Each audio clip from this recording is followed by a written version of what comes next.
What have I been up to? What is good, YouTube? It's that one camera guy back at again with another video. In my first shooting vlog, which is this video, I share a little bit about the Sony and gear that I'm currently using. Let's jump into it. After work on April 25th, I found some time to go out and shoot some tennis. There was some double matches going on, and I wanted to get some photos done. So I shot for about maybe 30 to 45 minutes. It didn't go for an extremely long time because the tennis match had already started by the time I got there. So when I went out there, my goal was to test out the Sony a6500 with the a6500 Meike Pro Grip. You can find the video about that somewhere over here. And I coupled that with the Sony 70-200 Gmaster. I wanted to see how well the grip would work in an actual shooting environment. I shot both in portrait orientation, landscape orientation, and I just wanted to know, does it work well? Was I having contact issues? Did it stop working? Little things like that. Now, it's still an initial test, so I'll still have to test it out for a few more events to really get a good feel and idea for the actual grip itself. But so far, so good. So like I said, my initial test with the grip is mostly positive. There is going to be flex if you are mounting a very heavy lens like the 70-200 Gmaster, but it's not as bad as a flex that I noticed in the a6300 grip. So as long as you're not supporting a very large lens, the grip feels really great. It's right at home. So something like an 85 f1.8, the Sony version, it's going to work really, really nice on that body system. And although the grip is lacking shutter speed dials, aperture dials, any of the little buttons that you would get on the actual main body, the shutter button is adequate enough for a portrait shoot. Like I mentioned earlier, I was out there with the 70-200 Gmaster. I shot with both the 1.4x extender and without the extender. And in terms of autofocus speed and performance, just in general usage, I find that the performance to be comparable to each other. So if you're worried and you need more reach, the 1.4x extender is not really going to penalize you on the autofocus department. And the only thing that I still need to do more investigative research is that adding the 1.4x extender will add a slight bit of softness in your image. So there has been talks online, and I need to do some more research on it, where they say that cropping into the photo without the extender gives you the same results.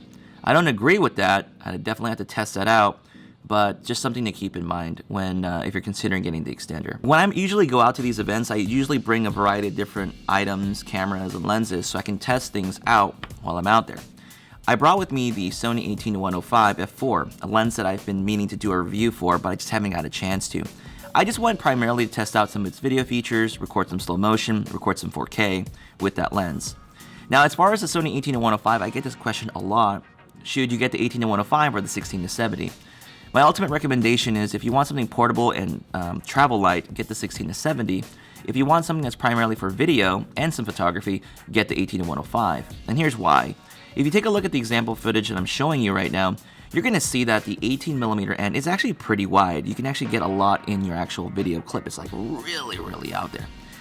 Then, if you use the zoom rocker, you get a really nice panned zoom, a really nice zoom, smooth zoom in towards your subject. It's only when you get to the clear image zoom portion that it starts to slow down. But here's the crazy thing.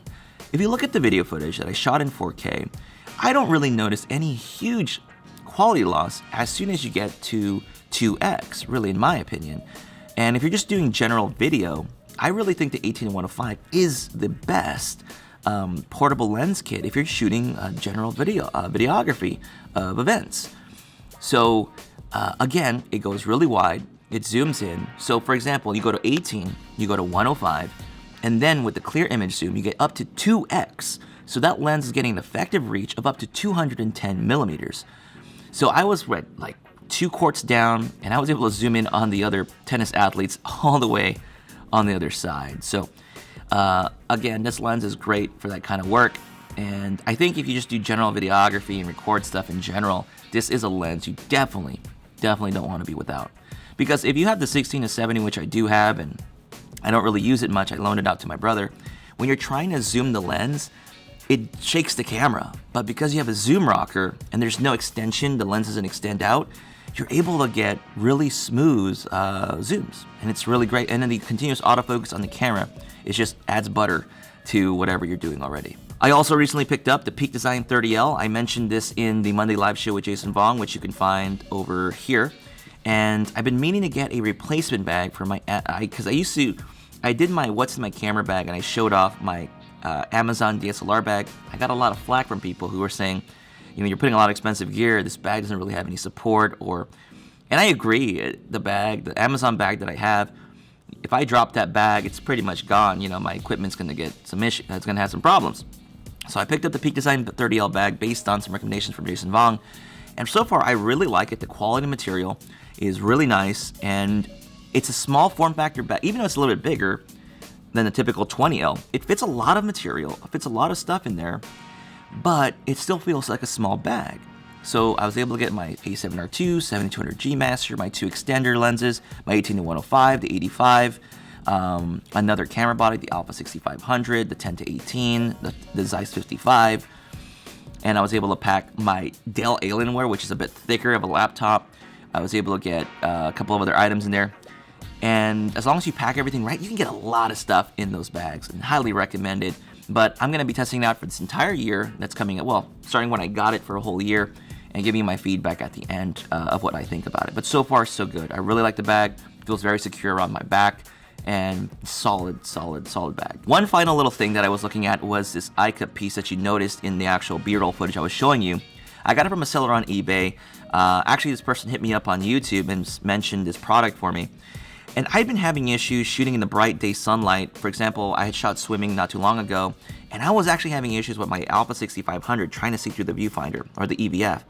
Yeah, the EVF really helps shooting in bright environments, but there's nothing cupping your eye, so it makes it really hard to prevent any sunlight from getting in. But the eyepiece is really great because it cups around your eye and prevents any little issues that you might have letting that light in.